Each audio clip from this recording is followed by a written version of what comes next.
కొంతమందికి కొన్ని కోట్ల జన్మలు ఎత్తినా కూడా గురువు యొక్క సాన్నిధ్యం దొరకదు.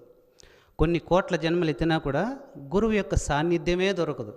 అలాంటిది ఈ కలియుగంలో ఇటువంటి ట్రెండ్ స్పీడ్ యుగంలో సాక్షాత్తు పరమాత్మ స్వరూపుడైనటువంటి భగవత్ సమానులు గురుదేవులు ఇక్కడ అందరి కోసం, అందరి ఉద్ధరణ కోసం అనేక సంవత్సరాల నుంచి తన యొక్క అమోఘమైనటువంటి తపోశక్తితో, తమ యొక్క తపోశక్తిని తమ వాక్కు ద్వారా ఇతరులకు చేరవేసి వారిలో ఉన్నటువంటి ఆ యొక్క అశుద్ధిని తొలగించి భగవంతునికి దగ్గర చేస్తూ ఉన్నారు.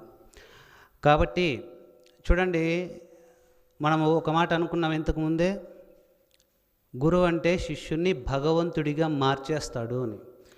భగవంతుడిగా మారిపోవడం అంటే ఏంటి? భగవంతుడిగా మారిపోవడం అంటే ఏంటి?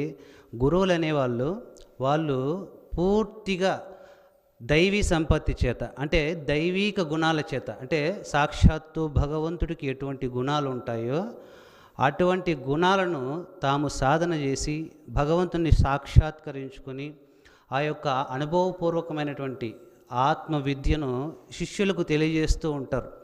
వారిని కూడా భగవత్ సమానులుగా తయారు చేస్తూ ఉంటారు.